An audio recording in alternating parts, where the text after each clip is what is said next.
as an example, through here, we're a little bit specialized where we deploy a lot of sensors within the fields and whatnot to bring that data in. Our researchers will then, crunch the numbers, so to speak, and then get that out. One of the things that we get called on a lot, and if it's not on our website so people can see it and get it, is the weather. It's like every day. It's like everything, soil temperature, moisture, how much did it rain last night? And we hear about it if it's not updated correctly on that. So that's, folks really rely on getting just basic information such as the weather, or moving data around, or being able to view what their machines have done in the field. That's something that you can see in real time what's happening out in fields. So that's to be able to sit at a desk and manage your fleet and understand what's going on is really important. Or be able to take the problems that are happening with this piece of equipment and send that over to John Deere over a county away so they can analyze it and get back to you with things. Those are really critical to keep the rural population going. Especially when our planting windows seem like they're about this big nowadays, where you get a few weeks and then, or a few days, and then you're out for a week, and hopefully we don't get the weather they're talking about coming up this afternoon. But yeah, so those are very broad strokes of what. And we are going to visit a farm yet this afternoon, and we're going out to Jeff Bushman's system. So yeah, I know Jeff pretty well. I do too. Yeah. He's going to give us a good view of precision ag. Yes, yep. He's worked with us on those type of things. That helped outfit some of our equipment as well. So there's some good integration with our communities as we work through technology, work with technology. Yep. So how big of the facility is this? I mean, and what do you do? I mean, you're not just in the office building itself. There's a lot happening inside too. I like visual aids. I gave our neighbors a quick visual aid earlier, so I'll do it this way so that we can get a little bit of a concept of what's going on.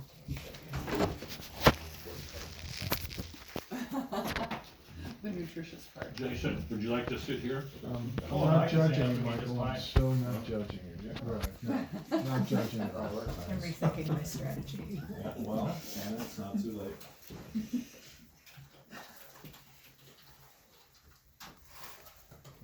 It's really tight when I watch people looking at No pressure. No pressure. No one can see your I'm password. impressed with your dot. Yeah, I can do that really fast. That's a genius, yeah, dot.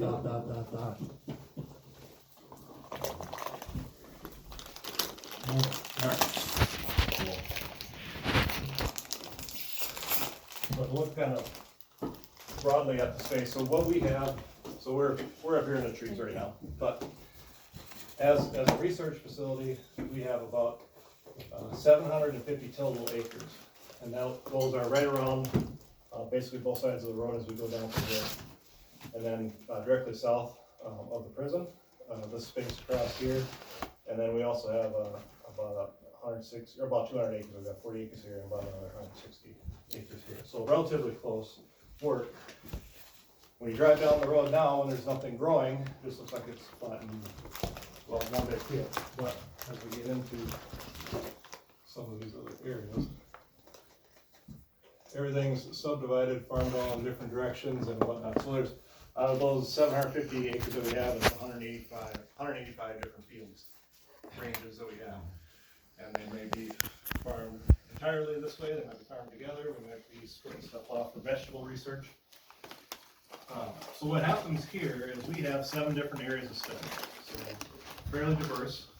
Vegetable research, that's what's Charlie Rohr heads that up. That's up here basically on this end, and it's peas, carrots, potatoes, Brussels sprouts, cabbage, you name it. They have broccoli study, and a lot of his work is done on, I think, of broccoli. There's a black stem rot that was happening that he was researching those type of things.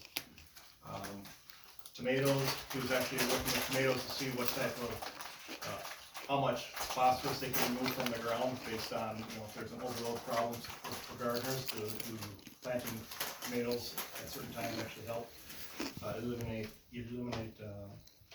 maybe somewhat, not really eliminate, but mitigate some of the overburdening of fertilizers. So that's kind of happening up in this area.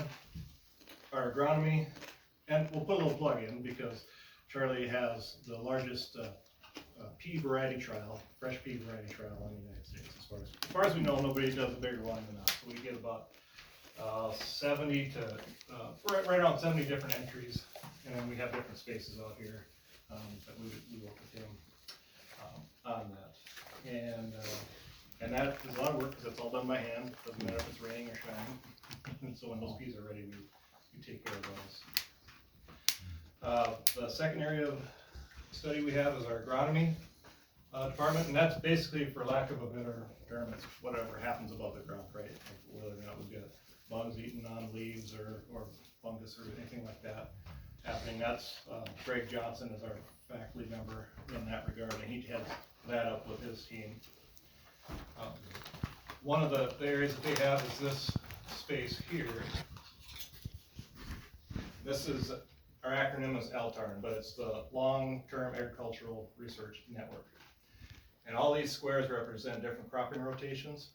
And what we've done is we've replicated it here, Lamberton and Grand Rapids, and everything gets planted the same here in Grand Rapids and out in Lamberton. And we're really looking to see what, it isn't so much how much is the corn yield in this square, but what is environmental resilience based on stresses, drought, what's happening in the soil, stuff like that.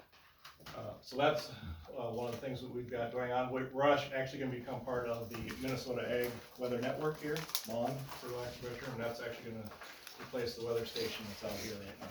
So that's one of those things that will be real time, so anybody in the area can actually tune into that and see the video of what's happening weather-wise, and get like every 3 or 5 minutes of that weather to be updated within that space. This weather station is our national weather station, and we've had that for, I feel like it's almost been, yeah. That's probably a better way to say it. I don't want to put a label on it, but yes, forever. Third area, I would call our soils and fertility work, and a lot of that is actually happening down south here. And one of the areas, Jeff Vetch, our researcher, he studied under Giles Randall for many, many years, and then Jeff, just through institutional knowledge, basically took over the program here, and so he's working with campus there. This space here is actually where there's different culverts that are coming out of the ground there, big tiles, culvert tiles, but all these little squares are actually drain tiled into this, so water can be collected there, so we're looking for water quality improvements there. So a lot of sensors and things that are happening in this space where data is coming in for us, also in this area, and then we deploy different sensors out in larger fields as well. Soybean cyst nematode, that is a problem obviously for soybean producers. If everybody knows what nematode is, we're good. Everybody knows the nematodes? All right. You don't have to be afraid to Oh, say, no, I don't know what it is. Okay, awesome. Yep. For lack of a better term, microscopic worms that eat soybean roots causes big problems with that. Dr. Senyu Chen has headed that up for many years, well over 20 years, based out of this building, and he's works in this space out here. Actually, they do a lot of growing and setup.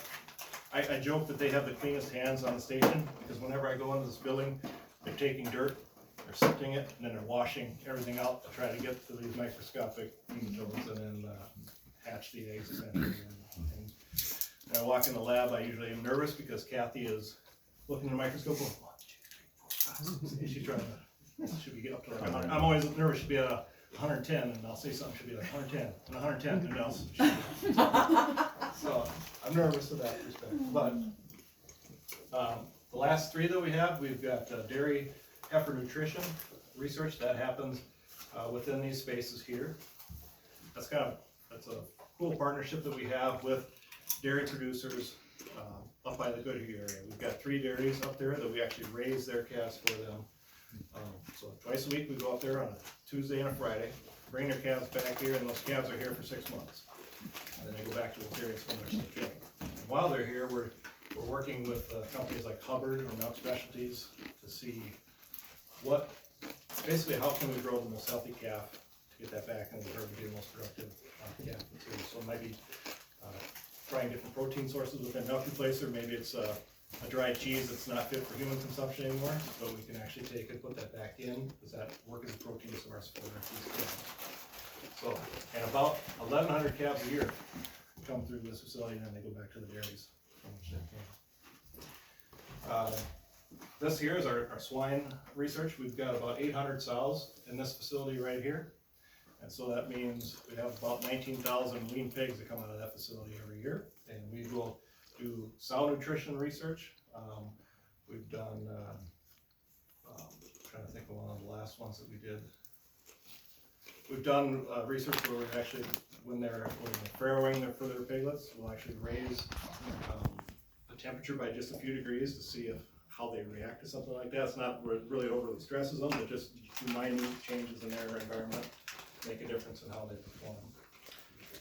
Sire line trials, where maybe we're actually working with companies to say, okay, how can we get the most desirable cut of meat for the producer or for the consumers that are out in the environment, so they're out in purchasing the product. And that some of those are raised out here, but a majority of what we actually wean out of this building go out to local producers who raise them themselves.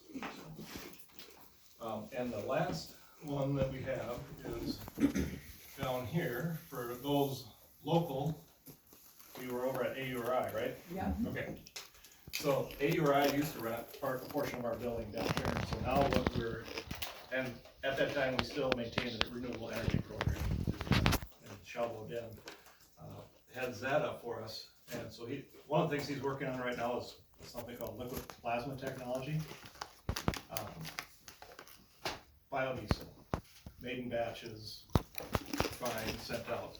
But it's the batch thing that we're trying to refine. And so what Shalbo's been able to come up with is a way that we can continuously grow creating biodiesel.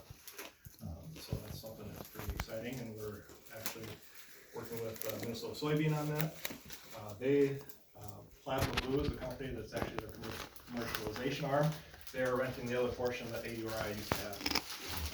So now we have the down research going on, research and development on this side, and the commercialization with Minnesota Soybean on the other. So that's really good. So that's kind of the real quick Reader's Digest version of what happens in this area here.